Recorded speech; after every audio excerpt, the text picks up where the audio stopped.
Okay, we're going to go ahead and get started with the meeting. We got some papers that we're waiting on, but we can go ahead and get started with House Bill 474 by Chairman Neal. And if you want to present from where you're sitting at, that'd be fine. I'll take you up on that offer and remain seated as I present House Bill 474. Many of you probably know that I drove a school bus for a number of years. I drove a bus prior to video cameras being on a bus. I was driving when our system began to bring video cameras in, and if I remember correctly, we have a system that had 71 or 72 routes, and originally our system put 5 cameras in buses and put boxes, empty boxes, in all the other buses. And they rotated those 5 cameras to the buses where they felt like that they were more practical. And even with that empty box, there was a noticeable difference with student behavior on the bus. And House Bill 474 is a bill that addresses that. I believe that we now have cameras on the majority of the buses in the state of Georgia, and certainly in the larger school systems. I think just about all of those have cameras on all their buses. And House Bill 474 simply says that publicly owned school buses purchased on or after January 1st, 2012 for the transportation of school children in this state shall be equipped with a video camera monitoring system. And then on or after July 1st, 2014, all public school buses shall be equipped with a video camera monitoring system that allows the school bus driver to observe student passengers. So simple bill requiring cameras on buses purchased after January 1, 2012, and as of July 1, 2014, existing buses being retrofitted with video cameras. Before I get to questions, if you would like to speak on the bill, there's a sign-up sheet right over here on the corner. I don't know if everyone saw that or not, but if you need to sign that to speak on the bill, feel free to do so. Representative Hanner. Oh, yes. Chairman Neal, I certainly appreciate what you're trying to do, and but let me ask you something. What's the cost of these cameras? It's about $2,000 per bus.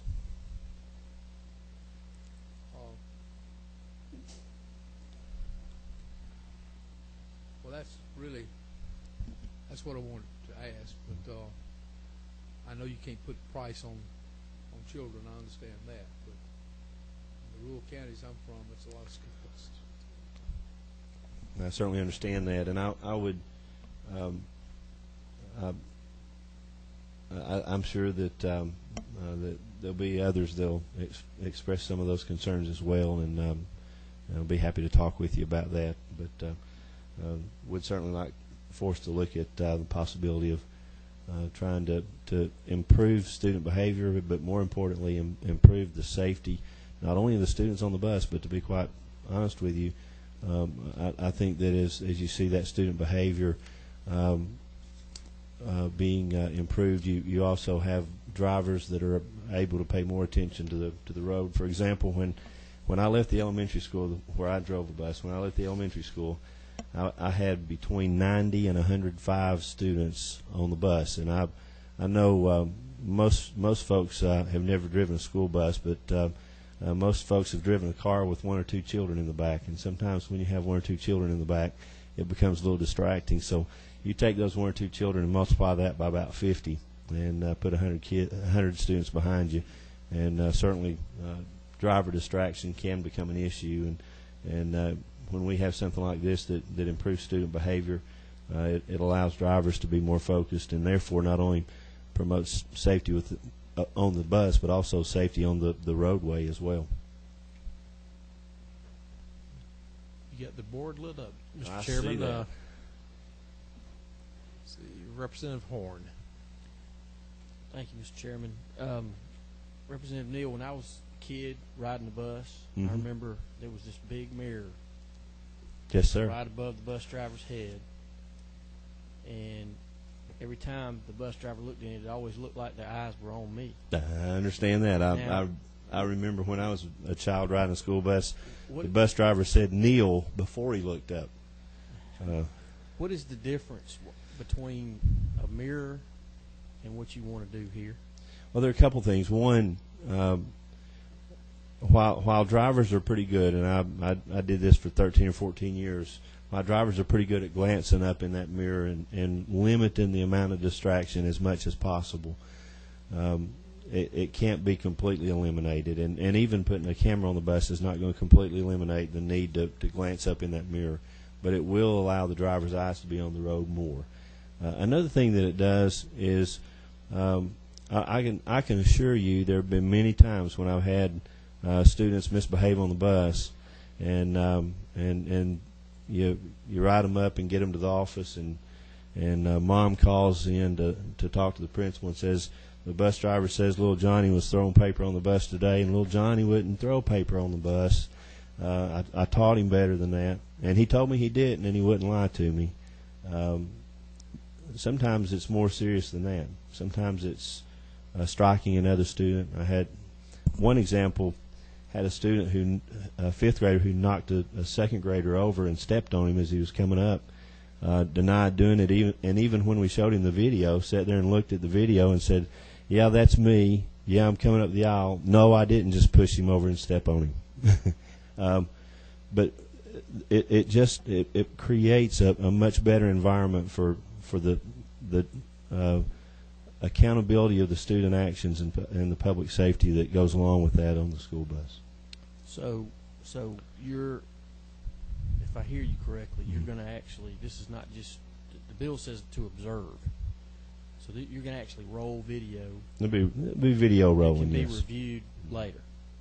That is correct. What's a lot of people are uncomfortable with that type of stuff. So what's going to happen with these videos? I mean, what happens to them? I mean, what are we going to do with those videos on a daily basis? I can tell you what we did with ours in our system. We had 5 videotapes, and each of those videotapes, one had Monday, one Tuesday, one Wednesday, one Thursday, and one Friday. And we rotated those out and recorded over them. Every Monday we put the Monday tape in. Every Tuesday we put the Tuesday tape in.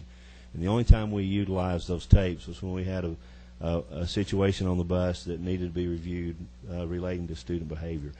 It could be a situation relating to student behavior. It could be a situation relating to the way a driver treats a student as well that would be caught on that video. And it's while there's a lot of instances where you may have different stories as far as what people are saying happened, when you can see on a video what happened, it takes away a lot of that doubt and a lot of the back and forth, he said, she said, and creates a much better environment. Okay. One last follow-up, Mr. Chairman, please. So you're telling me that your school system already does this? That's correct. Voluntarily? That's correct. So any school system can already do this voluntarily? And many of them do. And many of them do. Mm-hmm. Okay. Thank you, Mr. Chairman. Representative Frazier. Thank you, Mr. Chairman. Representative Neal, I appreciate the bill that you have here, but I'm concerned about the funding. Being an employee of the school system, I'm furloughed up here just as I'm furloughed at my system, and I'm concerned that we might be creating another unfunded mandate, and I need to know, is this an option for the school systems when times are better, or with the dates that you have, is this a requirement that they have to look for funds and find funds that they don't have right now? I have rural and urban, so I'm concerned about both. I certainly understand that concern, and I share it with you, and I would be happy to talk with you about the possibility. Right now, we're showing buses purchased on or after January 1st of 2012, and then on or after July 1 of 2014, having buses retrofitted. I would be happy to talk with you about even eliminating the requirement to retrofit any bus, and just looking at having the cameras on the newly purchased buses, and if we need to roll that out to 2013 or 14, so that we have time for a little bit of recovery. I don't mind that. I would say to you, when we're looking at the new purchases, and I think it's a totally different situation looking at new buses and looking at retrofitting older buses, because when you're retrofitting old buses, that's direct expense that you're asking the school system to absorb that's not normally there. But when you're looking at adding it to a new bus, and a purchase price of a new bus is pretty substantial. And when you look at a $2,000 option on the purchase of a new bus, it's a relatively small amount in comparison to what they're already outlaying on the purchase of that bus. And obviously, one of the things that's happened over the last several years is schools have slowed down in their purchase rate of buses because of the budget situation, and I understand that. But I think we'll see them beginning to pick that up when things begin to turn around, and as they hopefully already are beginning to turn around. But again, I'd have no problem pushing that back a little bit, and I'd also have no problem if you wanted to eliminate the retrofitting of buses. Mr. Chairman, follow up. Representative Neal, I believe that we need to put some additional time on this because of the budget restraints we have with our local system right now. Other than that, if we can, if the state's going to put money in to help the local systems, then I'm in agreement with this. But right now, the timing and 1 year to have these done is not, it's not going to be feasible for just not my county, but I'm sure a lot of other counties. Thank you, Mr. Representative Halcom. Thank you, Mr. Chairman. Chairman Neal, I have a couple questions. Many of my earlier questions have been answered from the questions of other members of this committee. But the first is, technical question, would this have sound too, or would it just be video observing what the students are doing? The one on my bus had sound, and I would imagine that would be the case. I don't know if there are any cameras out there that don't pick up sound, but the one that I have firsthand knowledge of, it did have sound. Okay. The second concern that I have is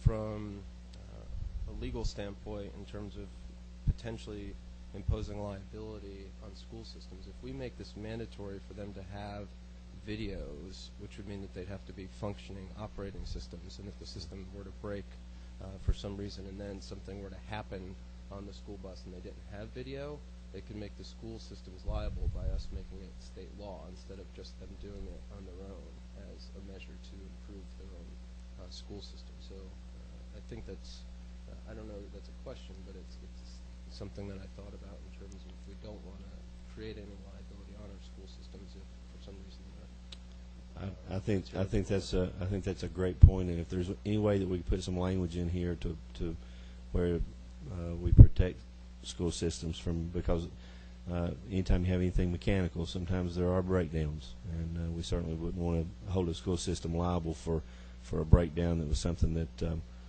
was outside of their control. So I'd certainly entertain a friendly amendment to address that liability issue. Representative Neal has a burning question because she's got two lights flashing. No, I'm sorry. It didn't light up, so I was just pressing everything. I'm sorry. My apologies. Thank you, Mr. Chairman. Just one question is there a penalty for if the school systems can't do it, or if they can't afford it? What happens if they just find out it's not their budget or what have you? They can't afford it. What happens in the year comes? What happens to them then? I don't think that's addressed in any way in the bill. Do we know what would happen to them?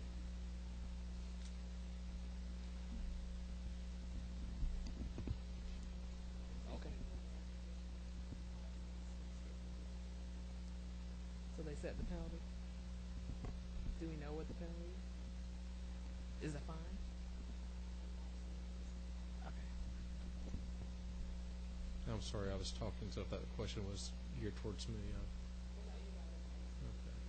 Well, the one to my left would definitely be the one. We do have a. First of all, is there any other questions for the author?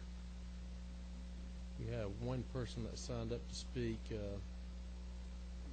Marcus Downs.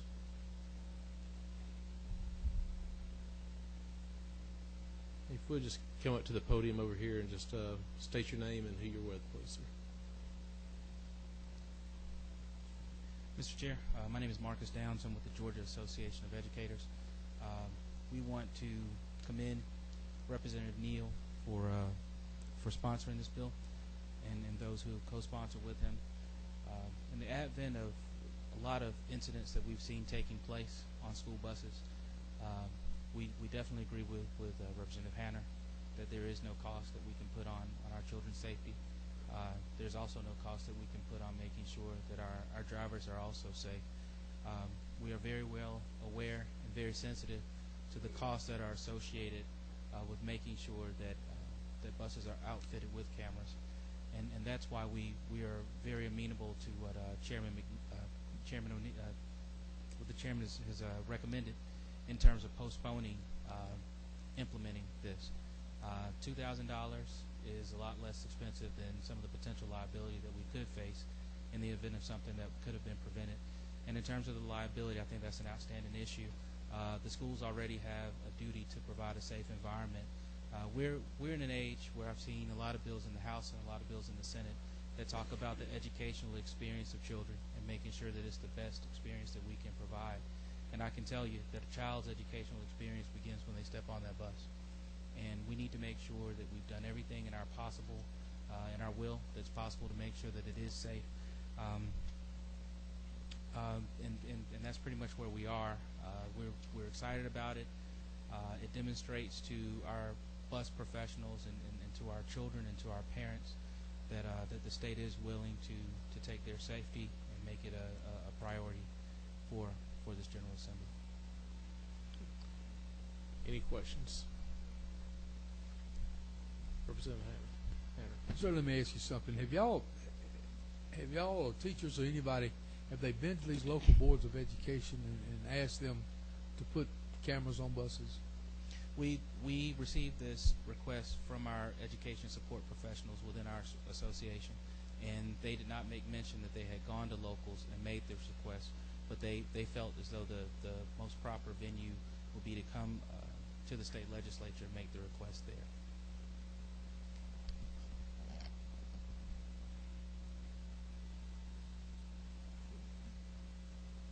Question answered. Representative Halcom. Thank you, Mr. Chairman. If the time is appropriate, I'd like to make that friendly amendment, which Chairman Neal indicated that he would accept regarding the liability issue.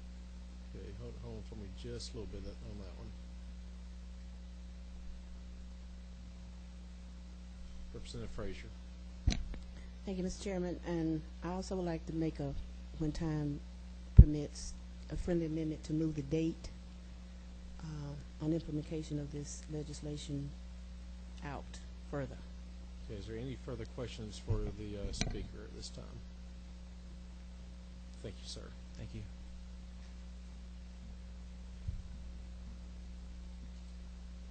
Chairman Neal has let me know that he wouldn't mind.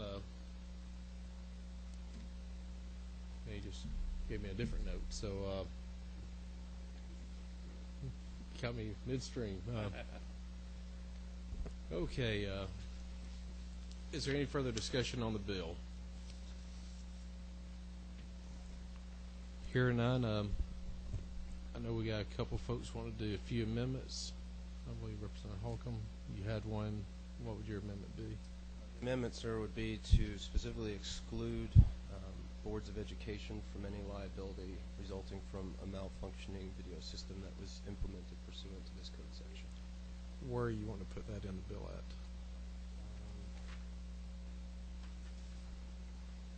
at? I think it would have to be another subsection, which maybe we could defer to legislative council, but likely it would be a subsection E, specifically excluding liability.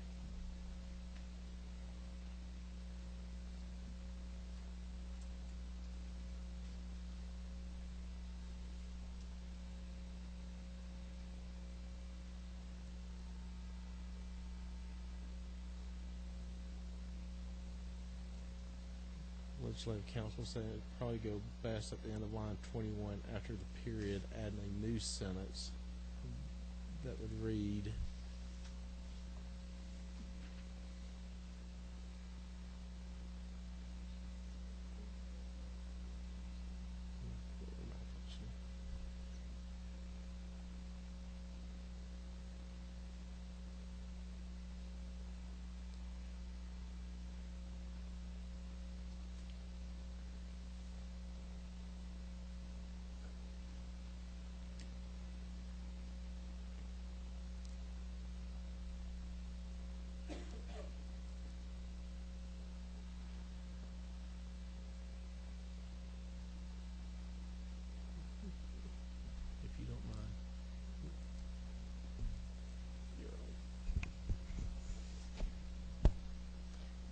How about local boards of education shall be immune from liability arising from any inoperable or malfunctioning video camera monitoring equipment?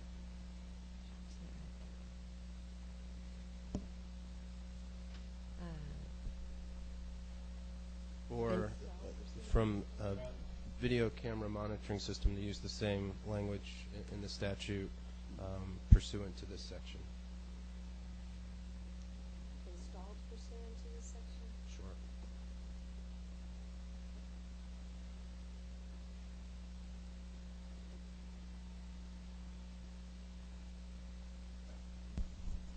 You want to knock that out one more time so we know exactly what we're looking at? Okay.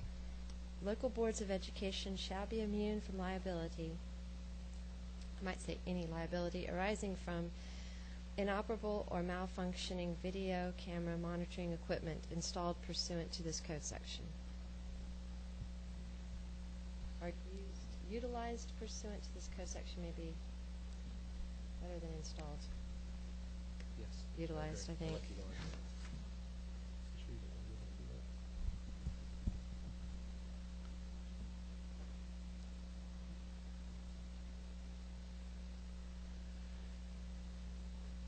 Okay, we have an amendment. Is there a motion on the amendment? Have a motion, is there a second? Okay, we have a motion and a second. All those in favor say aye. Aye. Opposed? Okay, amendment carries. Representative Frazier. Thank you, Mr. Chairman. Line 17, 18, 19, 20.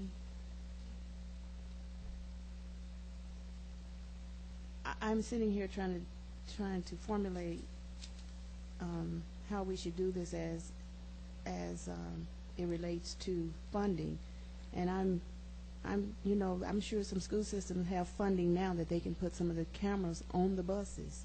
So I don't want to put a date a year or two up, and when they can already do it now. But we need to put something in there for school systems that is not ready, does not have the capability of funding these cameras right now. And I kind of want legislative council to direct me, although I would like to add another year to this, but with stipulations that school systems that can't afford this now can implement it.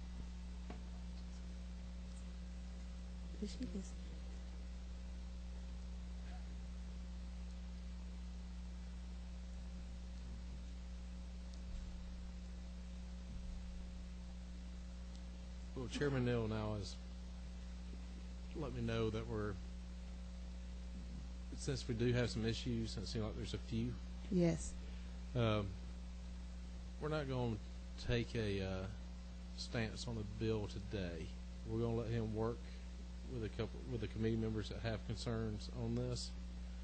Although we are getting very close to the deadline, there's nothing that prohibits us from calling another meeting once we get this language worked out. So at this time, I'm going to say we're just going to put this bill on hold until he has a chance to talk to some of the members of this committee and see if we can't get the language worked out. And if we need to call another meeting between now and before day 30 arises, that We'll meet tomorrow, Swap over Mr. day. Chairman. I don't know if we'll meet tomorrow, but y'all can meet tomorrow, but I don't know if we will. But for right now, since there are some questions, and Chairman Neal is being gracious enough to let us look at this a little bit longer, we'll go ahead and do that. Let's make sure we get this where everybody's feeling good with it, and we'll see what we can do.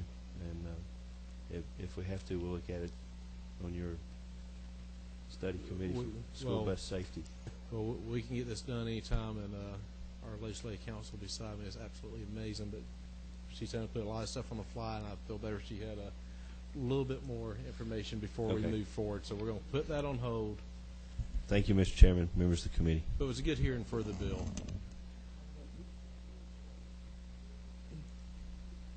That's a possibility, but if I don't put this thing on the side, we're going to hold off for just a few minutes.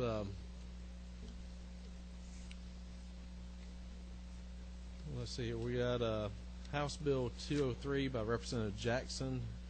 If you want to extend the same favor to you, if you want to sit where you are to do this bill, that'd be fine. Just let me know. Is that number 17? Okay, you're on. Thank you, Mr. Chairman. Ladies and gentlemen, House Bill 203 is a simple bill concerning Georgia Peace Officer certification. Currently, when a peace officer is under investigation, no notice is provided to the law enforcement agency where the officer is employed, nor the solicitor of the state court, nor the district attorney. And this bill simply closes that loophole to require notification upon an investigation shall be provided to the head of the employing agency, the district attorney, and the state court solicitor. And the problem arose because we had an officer that was not certified, but he was out making an arrest, and our solicitor, the cases that he had, the solicitor couldn't prosecute him because of the certification. And we think that this is a way to close this loophole, and I ask for your consideration on this. Any questions of the author? Representative Holcomb. Thank you, Mr. Chairman. I don't know if I'm missing something, but I only see that this being noticed, or that the notice goes to the head of the law enforcement agency on line 14. I don't see anything that says the district attorney. You've got that. Is there a substitute? You did. We're actually reading off the original right now. For the members, my fault. Strike the sub that's in your folder. Abby handed out the original. We're working off that right now. And here in a little bit, I talked to Representative Jackson. I'm going to have a couple of amendments. And it's going to be a little bit different than the sub. So we're working off the original House Bill 203 at this point that Abby handed out to you. The original, the amendments that we're about to do, we'll go back and mention the DA on this.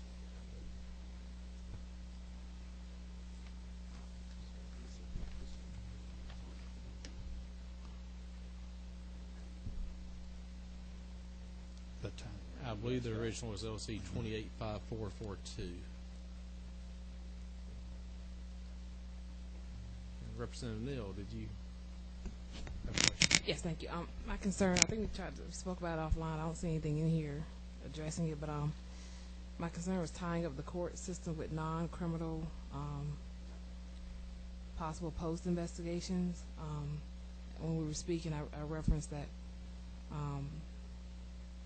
every time an investigation is open by post, it's not necessarily a criminal matter. Sometimes this policy or procedure has been violated within the department that the person works at. So my concern was tying up the solicitor and DA with these types of procedural or policy issues, and I thought that the bill kind of needed to be tailored. If simply just adding only criminal investigations that are being investigated by post be sent to the judicial circuit, I thought that would be more appropriate than sending everything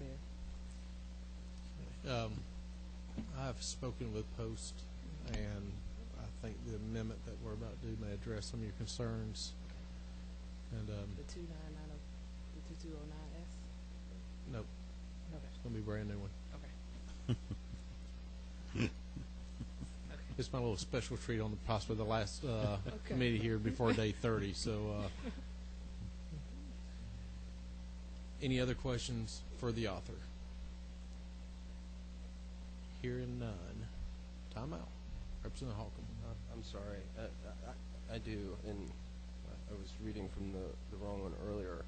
I just have a little bit of a concern about giving this notice about initiating an investigation, because initiating an investigation doesn't mean that there's any finding of wrongdoing, whereas, which maybe we're going to get to that, I would much rather or feel much comfortable seeing it bifurcated with a different system for an actual disciplinary finding versus an investigation. Investigation I don't think needs to go to the district attorney or these other individuals, but certainly I would support it going to the head of the law enforcement agency.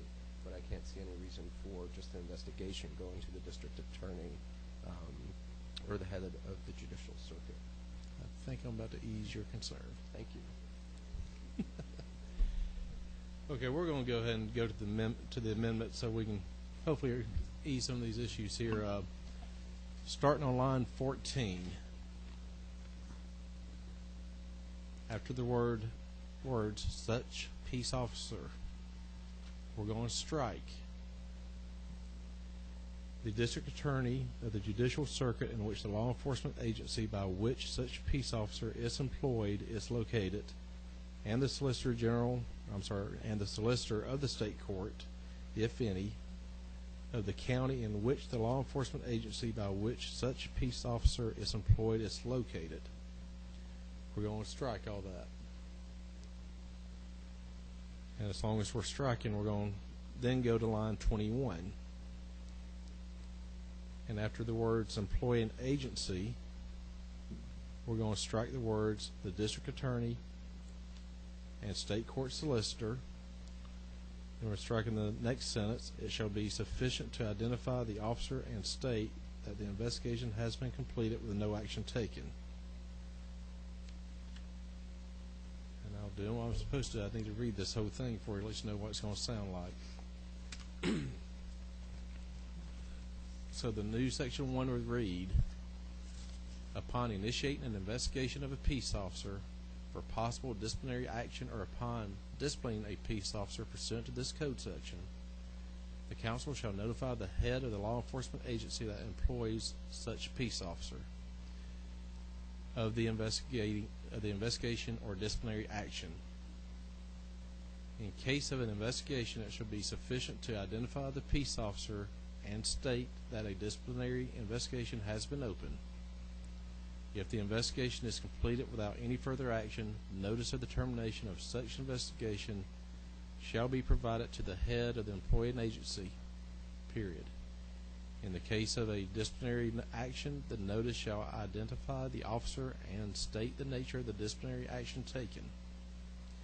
All such notices shall be sent by certified mail, return receipt requested, or by statutory overnight delivery. That puts in the head of the law enforcement agency being notified of the investigation. That's Amendment 1. Is there a motion on this amendment? Got a motion and a second. All in favor say aye. Opposed? Hear none, that amendment is adopted.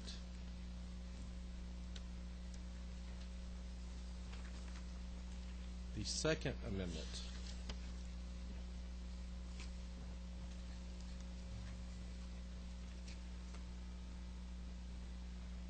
Starting on line 28.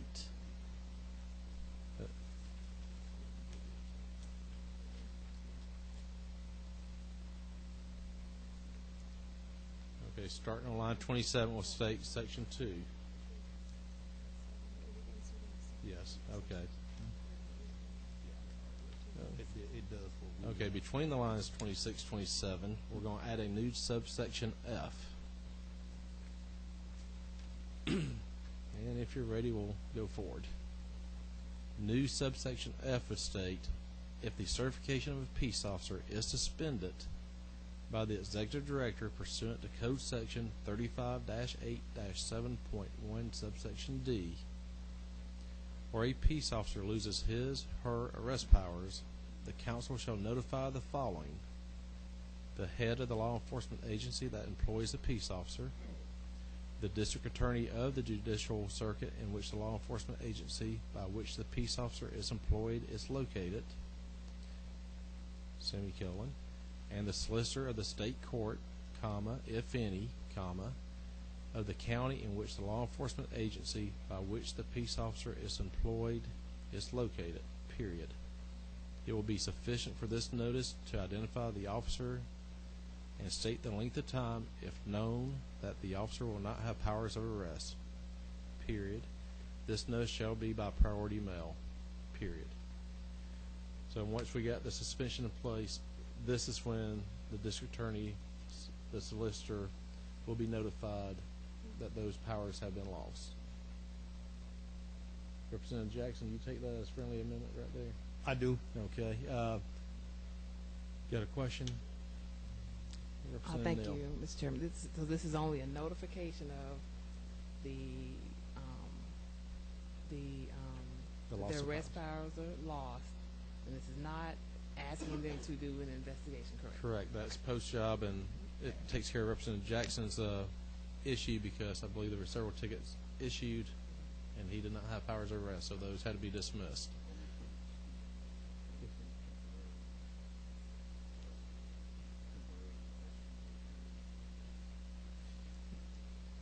If he has that loss of powers at any point, that's when those notifications would go out.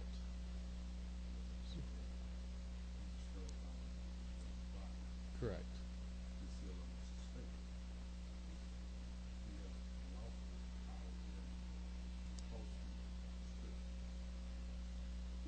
He would still have his powers unless they were stripped.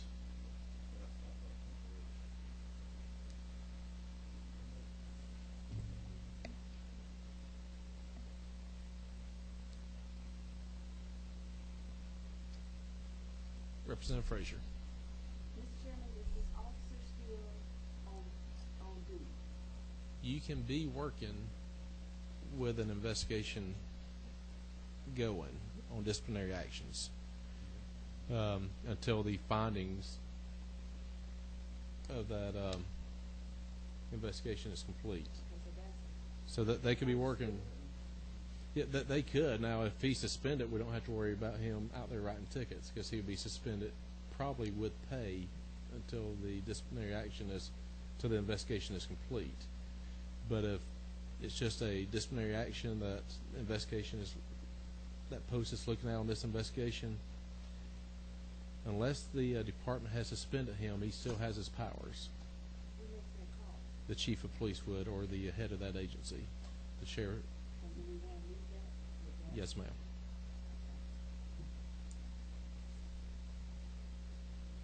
Representative Holcomb.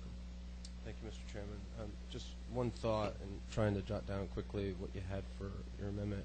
With the certification of the peace officer is suspended, would we also want to add or terminated to let those individuals know?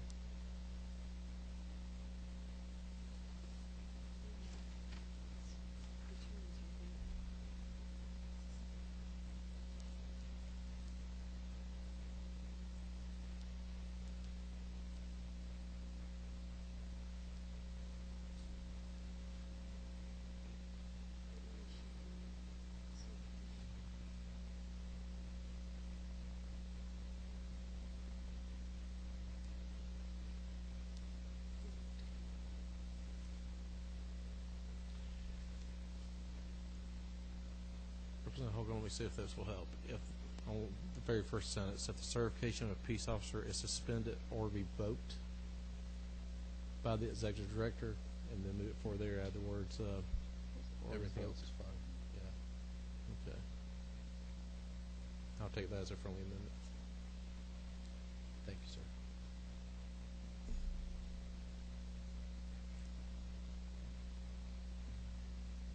Mr. Dukes, did you have something you would like to interject? Come on up. And just state who you are and who you're working with, and we appreciate it. Dukes, and I'm an attorney with the Southern States Police Benevolent Association, and I have the honor of working with the post quite regularly. If I might address the last question, the executive director himself cannot revoke a certification. What that suspension on him generally refers to, sir, is like if he's indicted for a felony. They instituted a few years ago a particular section to make it clear without waiting for an investigation to occur that the executive director can look at the facts and make an immediate suspension of the arrest powers at that time. So he can suspend it. The key issue that, as far as the issue that Representative Jackson has to deal with, is the certification, is the arrest powers. And that's what I hear the legislation, the amendment clarifies by separate sections, is that when arrest powers are affected, however that is, that might be by emergency suspension by the director.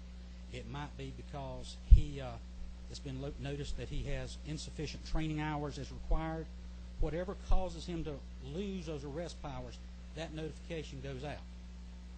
To touch maybe on some other issues, when an investigation is going on, that doesn't impact your powers of arrest. Just because you're under investigation you still have powers of arrest because, in theory, Post is gathering the information. They've received some kind of complaint, whether he was demoted, whether he was fired, and then they do an investigation. At the end of that investigation is a final determination by Post, which, as far as that impacts the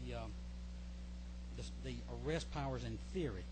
You can be put on probation as a police officer, your certification, still have arrest powers, which is a good reason to have this split into sections between an investigation and have that rectified before, as Representative Neal mentioned, you start notifying it, DAs, and tying up the court systems with all of that. As far as the amendments go, from our position, they're fine. They give the agency head the knowledge that Post is looking at his guy, but by the same token, you're not overburdening the system with notifications when they're not yet necessary. It's only when they've lost those arrest powers they're necessary. And the only tweaking I would like done, if I could ask in regards to this, would be at the end of the amendments done on Section E, would put the notice is mailed only after the action of the council is deemed final, because there's a few preliminary steps in the process when an initial determination is made and some of those. But the key issue, the driving force behind the legislation, which we totally agree with, is the concept that folks need to know when when arrest powers are gone, because that affects the validity of arrest, it affects the validity of search warrants, it affects several things. So these amendments do preserve the guts of and the major intent of the bill. And as far as we're concerned, with that one little thing about maybe notifications after the action of the council is deemed final, we're fine with this. We think it needs to be done. It's only right that the chief and the agency head and the judges know who can write tickets or who can serve search warrants. And most important, it's good for the public, and that these officers will be taken off the street. They don't need to be out there. Mr. Dukes, stick around for just a minute. Yes. There's one other. Okay. Representative Frazier. I just have a question for Mr. Dukes. Thank you for clarifying that. But in the case of the officer, I am the third signer on this bill, and I'm familiar with the situation in this county. So what happens to all of these arrests that were made by this officer? And because I know I'm looking at dollars in revenue for this town. So what happens? Are all those cases thrown out? Well, that's going to be a decision that has to be made by that local entity handling that, but basically that would probably be the wisest thing to do. Simply, you're going to have everybody challenging their conviction. If and I then may, you're tying up more time. if I may, that was the case in this particular instance. All those tickets were thrown out. Yes, it was a different Christmas, but we look at this also as, like I said, a way to help the public as far as they should know who's out there doing that. But once again, just that one tweaking we'd appreciate. Any other questions? I want to just stick around though in case we have one. We're back on the Second Amendment, and we'll see if we can solve this issue if we go back to that first line or code section F. But we're talking about right now, if the certification of a peace officer is suspended or revoked by the executive director or post council pursuant to code section 35-8-7.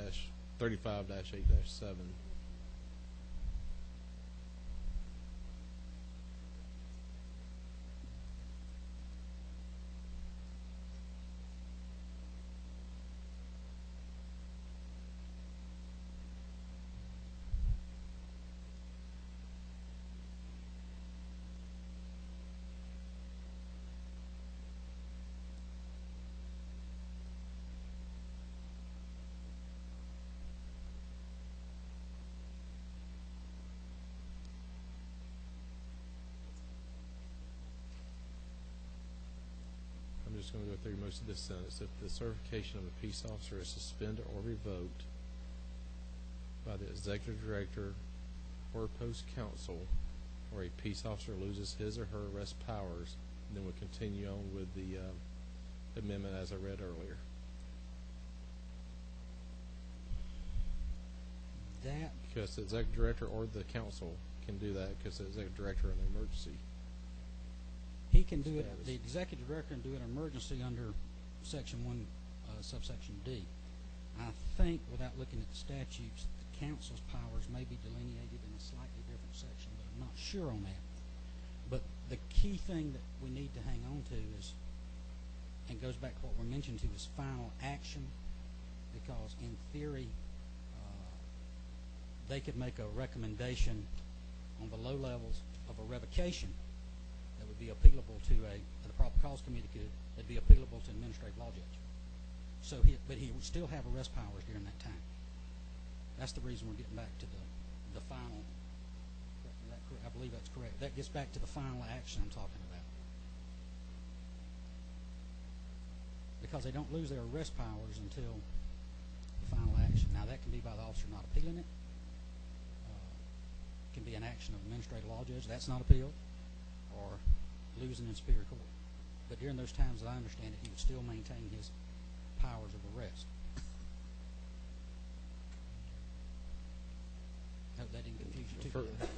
For my sanity and the committee's sanity, I'm pulling that amendment at this time. Okay. The one we were talking about, the second one, that's going to create a subsection F. At this point, if you're looking at the original bill, line 25 and 26, where it says all such notices shall be sent by certified mail, to the end of that, we're going to strike that line, starting with all such notices to the end. Replace it with this notice or disposition may occur only after the action of the council is deemed final, and notice may be sent by priority mail. Is there a motion on that amendment? I'll move it. Oh, we're going back to that first amendment we made. On which line? On section 1 of the original bill. I pulled that amendment. I withdrew it. Because we were getting back to the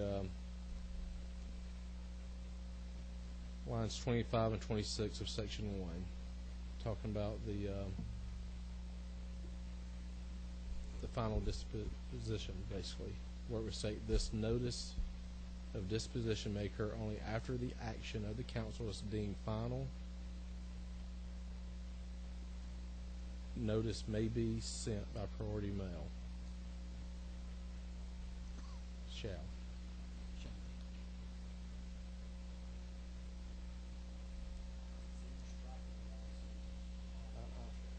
Correct. Yes,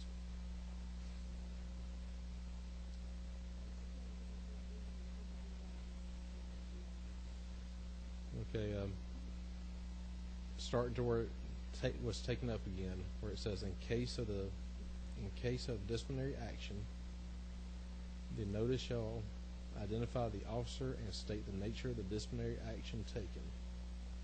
This notice of disposition may occur only after the action of the council is deemed final.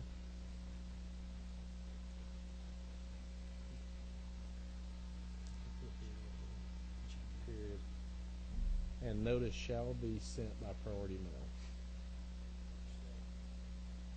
Period. Notice shall be sent by priority mail. Well, we did, but you made the may a shall. No may is a shall.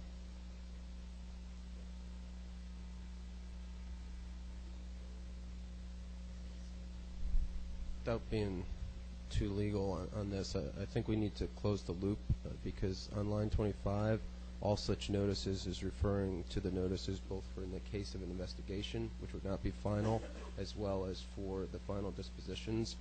And so if we're going to go this route, we need to have a clause indicating the notice for the investigations, because an investigation would certainly not be final. So I don't want to overcomplicate it, but I also want to make sure that we get it right.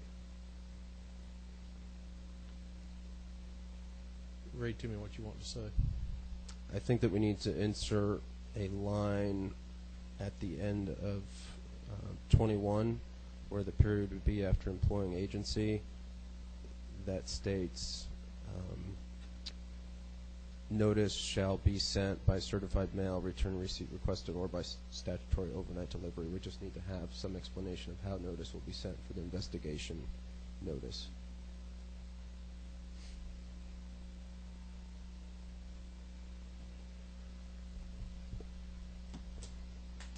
And then the rest can proceed accordingly with the different notice requirement, waiting until it's final in the last sentence. So at this point, you'd like to do a substitute motion? Yes, sir. Substitute motion with a new amendment that would read, if you would, start on line 21 and read your amendment. On line 21,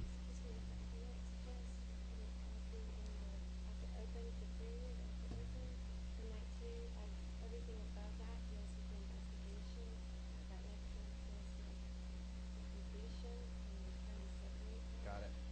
So put it after open period, and then also qualify the notice by saying notice of initiation of investigation shall be sent out.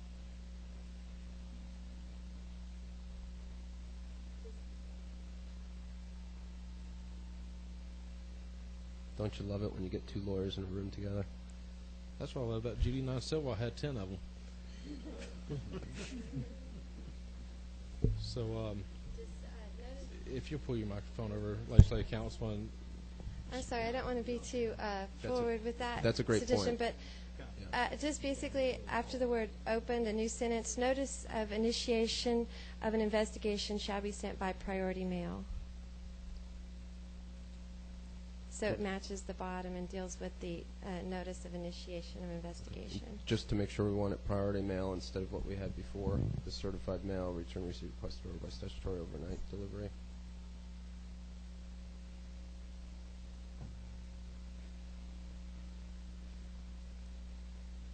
Terry, I'll have you read it one more time. After the word opened on line 19, notice of initiation of an investigation shall be sent by priority mail. And then the one at the bottom says this notice of disposition shall occur only after the council action is final, and then shall be sent by priority mail. So we're dealing with both of those sections. Okay. Mr. Chairman, we have two notices going out. Yes, we do. Are you clear? Okay, because I was a little confused. I just want to make sure we were all good on the same page. But I'll tell you what we're going to do for clarity. We're going to take this one amendment at a time, and we're going to start on line 19, on the one that you read first. So I'm going to get you to read that one more time, and then we'll go with that one as the First Amendment. This is the Second Amendment. Second Amendment, I'm sorry. Second Amendment. Line 19, notice of initiation of investigation shall be sent by priority mail. After the word opened. Got a motion. Is there a second? Second. All those in favor say aye. The Third Amendment. That amendment's adopted. We're going to the third. Okay. Line 25, you're striking the last sentence and then replacing it with this notice of disposition shall occur only after the action of the council is deemed final. Notice shall be sent by priority mail. Do we have a motion? Do we have and a second? All those in favor say aye. Opposed? Representative Jackson, we're close to having your bill out. But we got one more thing to deal with. It's a new subsection F when we was talking about the notifications to the DA and the solicitor.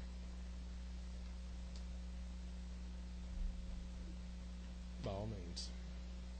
Okay, inserting a new subsection F to read, if the certification of a peace officer is suspended or revoked by either post-council, or should just be council, I'm sorry, by council or the executive director, the council shall notify the following. And it goes on to list everybody that's notified: the head of the law enforcement agency that employs the peace officer, the district attorney of the judicial circuit in which the law enforcement agency by which the peace officer is employed is located, and the solicitor of the state port, if any, of the county in which the law enforcement agency by which the peace officer is employed is located.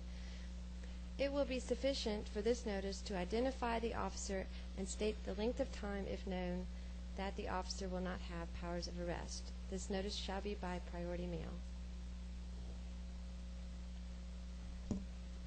Mr. Dukes? I'm just wondering if they're muddying the water a little bit about putting executive counsel about what you mean by revoked.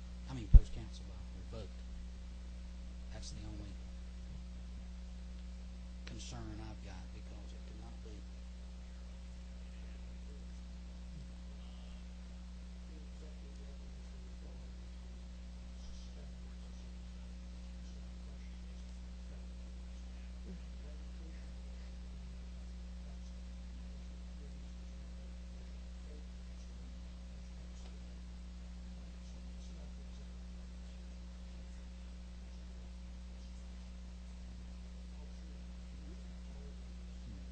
So we could just take out executive director. It depends on whether or not you want to cover the emergency suspensions. If you do, we don't need executive director. If you, well, I said that backwards, but only the executive director does the emergency suspension. Council does the revocations.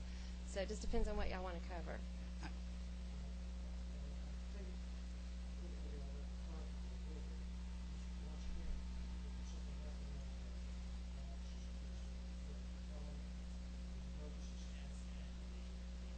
Then later he's revoked.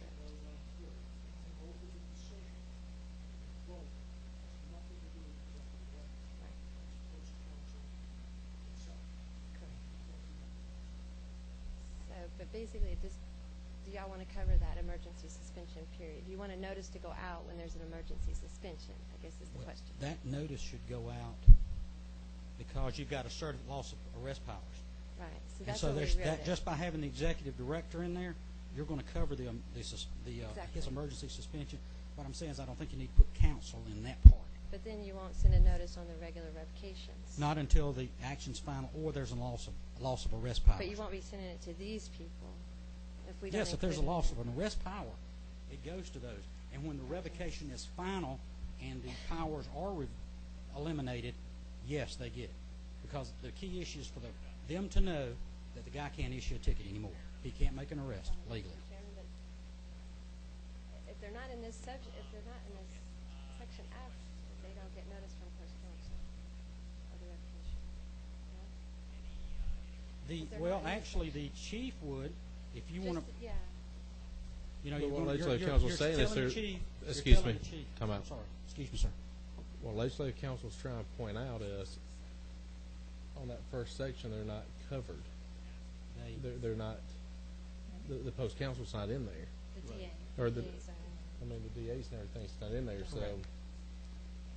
I think we're covering the issues by having both post council and executive director in there. We're covering all the bases, if I'm understanding what legislative council is saying to me, and I tend to agree with. I think we need to cover both bases on those.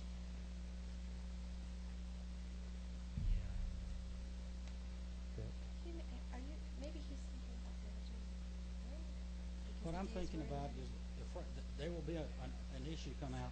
The officer gets a document that says the probable cause committee or whatever has recommendation to be revoked, okay, or certification to be revoked. He still has arrest powers through the entire investigative process until the decision's final. When he loses those powers, either the action, and when the action becomes final, say on revocation or suspension, he loses the arrest powers. So I was looking at it from the concept the arrest powers are the key thing once he loses those. He loses those either by an emergency suspension or by other methods, which includes training, lack of training hours, or other things. I'll defer those to wisdom. Bill moves forward on a 4-1 vote.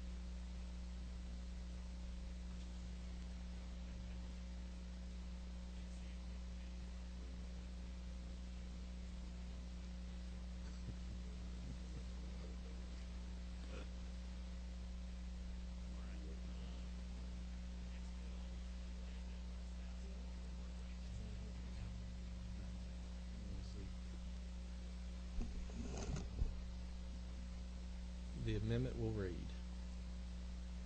subsection F, if the certification of a peace officer is suspended or revoked by either the council or executive director.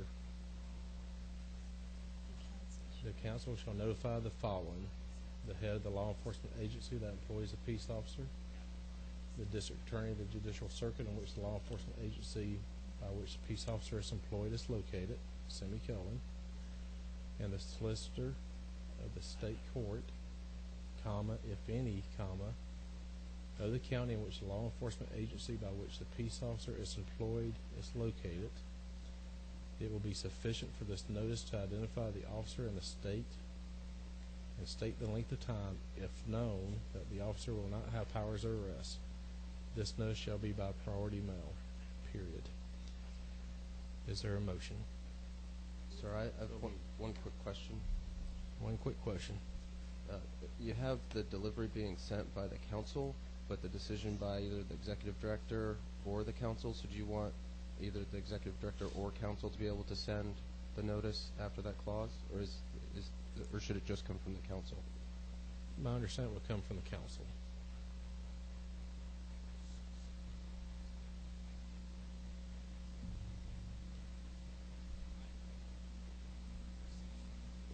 Representative Frazier. That was my question. It would be coming from the council. Is there a motion on that amendment? So moved. Got a motion, is there a second? All those in favor say aye.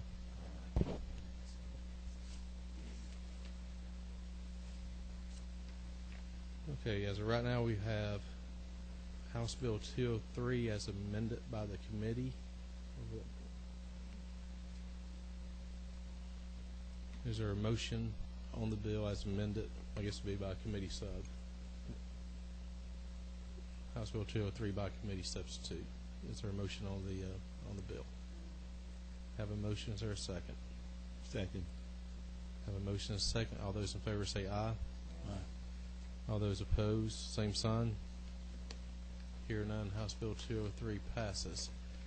We have one more item on the agenda. I can't turn the microphone off. It's House Resolution 341 by Representative Henson. At this point, I'm being summoned to a Senate committee meeting. I'm going to turn the committee over to Chairman Talton.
Okay, thank you. Bringing before you today House Resolution 341. It is a resolution, but it's also dealing with the laws of gravity. What goes up must come down. We're talking about celebratory gunfire. You shoot a bullet into the air, it has to come down. And it can cause a lot of damage, and that's the reason we're bringing this resolution here. It's called Markel's Pledge in DeKalb County, and we had a very young boy sitting in church on New Year's Day with his mother. He was 4 years old, and he was killed by a stray bullet that came down through the roof. Long before that, I was aware of the problems of celebratory gunfire when a very dear friend of mine went out to her car on January 1st. about 10 years ago, and she still lives in Avondale Estates, which is probably one of the safest communities that we have in Georgia. And there's a hole in her windshield, so she called chief of police, come on over. She was on city council, and they came over and they said, nobody stood in front of your car and shot a bullet into your car. They said this came down. There's no way that they could have done it any other way. And she said, I could have been in that car when that happened. And she could have. There are a lot of problems with this. We've had different incidents happening. They've happened in Gwinnett. They've happened up in North Georgia, as I was just told today by one of the aides. And what we want to do is to create and promote an increase in public awareness of the dangers of celebratory gunfire. We want to work with our state and local governments, our law enforcement agencies, to better educate folks about the serious threat that's created by firing a weapon into the air. And we're putting during celebration, we want to continue to study and adopt tougher criminal sanctions for those who do perform criminal gunfire, especially those that relate in injury or death to another person. It is a resolution. It did pass the Senate, and it's very important to those of us in DeKalb, but it is a general resolution. Our chief of police is here today. He's been very involved in this for quite a while, and I have Chief O'Brien, who would like to speak to this resolution today, if you would permit him to. Fine, come on up, Chief. Just give us your name and your agency, please, sir. Yes, sir. Thank you, Mr. Chairman. My name is Chief Bill O'Brien with the DeKalb County Police Department. First of all, I'd like to thank everybody for the opportunity to speak before you today. I'm a 26-year law enforcement officer in the state of Georgia. All of my years of service have been with DeKalb County.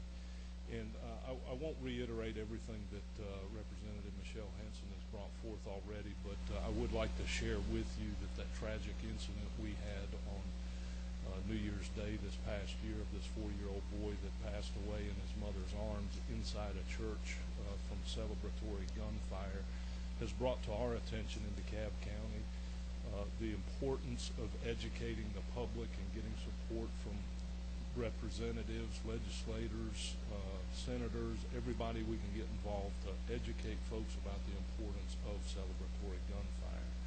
Our Director of Public Safety has taken this on as a major project. We have the support of the CEO from DeKalb County, the commissioners. We've reached out to other law enforcement agencies.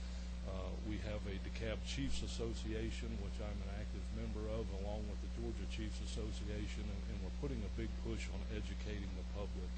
Just to give you a little example of the success we've already had with our promotion of educating the public in DeKalb County is this past New Year's Eve, we had a 44% reduction in calls of celebratory gunfire on New Year's Eve. Those are the main nights. New Year's Eve, 4th of July are our biggest nights of celebratory gunfire. So what we do is before those holidays put a big push on public service announcements, educating store owners, apartment complexes, everybody we can get in touch with the importance of this event and the importance of supporting us in getting everybody to educate the public on this issue. And if you have any questions, I'd be more than happy to address them.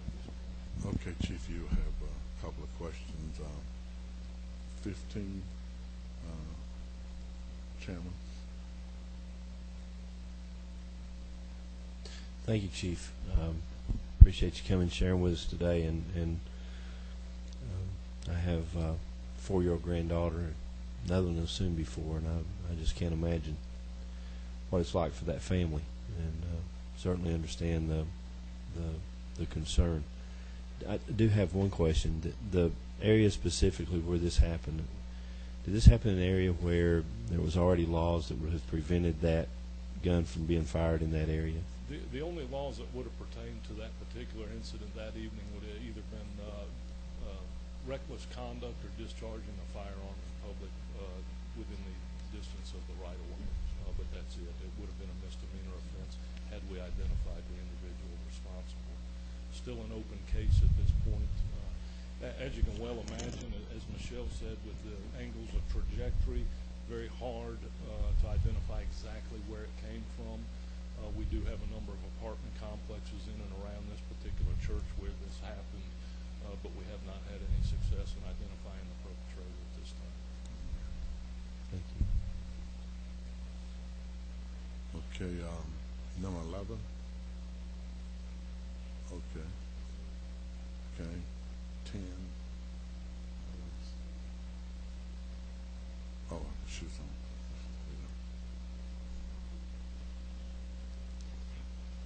How, other than public service announcements, are you getting this message out? And because we have children under the age of 18 that also carry guns, and they also shoot and have a wonderful time on New Year's and Christmas. So how are we partnering with our school systems to let them know about how serious this is? Yes, ma'am, that's a very good question. I appreciate you bringing that up. And that's one of our main targets right now are the schools. We've already gone out to a number of the schools within the county. The other step that we've taken is what we call the pledge. There's actually a pledge that you can go online and sign up as a member of, if you will, that are participating and supporting the celebratory gunfire and the need to stop it. So there's actually a website you can go on to, the DeKalb Police website, and there's a link to Markel's pledge, and you can actually sign the pledge saying that you will not participate in celebratory gunfire, and you'll share that information with others. And follow up, Mr. Chairman? Yes, ma'am. That's what we need in the school system websites. Yes, ma'am. That needs to be added on the school system websites. Very good. We can do that. Thank you. Thank you. Okay, Chief, thank you very much. Yes, sir. And just for matter of brevity, too, we're not going to mail you anything, sir. That was Mr. Bowers. My name is Bruce Bowers. I represent DeKalb County, working with the chief. My former high school, not classmate, he's older than I am. You may not know it. And also with Representative Henson. I'll tell you very quickly three other things that are important as you consider this. The first is this is not a DeKalb County issue alone. And to be clear about that, this past year on New Year's, a gentleman in Gwinnett County, a young man was killed by gunfire. I personally cannot call it celebratory because while someone shooting a gun may celebrate themselves, the death is too tragic in my mind to even use the term celebratory gunfire. But the facts are a gentleman was killed in Gwinnett County, and a police officer in Sandy Springs had a round fired by someone that came through his vehicle. I believe it came through the front windshield. Is that correct, Chief? So, and this is an issue that obviously has an impact in that regard. I have been told, I believe it was by the DeKalb Public Safety Director, but I don't recall who. I will find out, that it is a routine custom to give officers a directive to go under a bridge or to take cover in the few minutes leading up to, it was you, Chief, okay, leading up to New Year's, midnight on New Year's Day, and likewise on July 4th. So as additional information, I will tell you that this is also part one of a two-part process that the DeKalb delegation, as well as others, are engaged in. The first part is obviously to increase the awareness through this pledge, and then likely next year, not at in the end of this session, we'll be looking at legislation that will increase the penalties related to the discharge of a weapon in this manner. Because as the Chief said right now, there are only really two charges that can be made, and one of them, again, is 50 feet within a right-of-way, and there really isn't a whole lot of area that's within 50 feet of a right-of-way related to a discharge such as this. But I won't go any further. Again, late in the day, but if there are any questions, I'd be happy to answer. Okay. Are there any questions of the committee? We thank you very much for appearing. Would you like to close? Yes, I really would.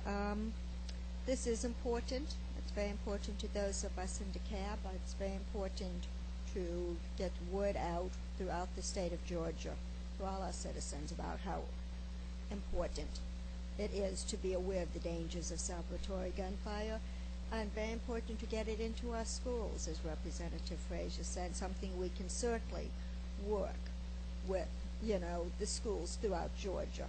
Not a mandate, fortunately, just something we'll be encouraging them to do, and I think it would be good.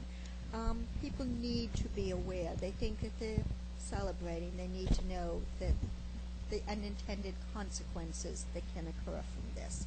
So I am asking the committee to please pass this House Resolution 341 on so that we can pass it through the chamber.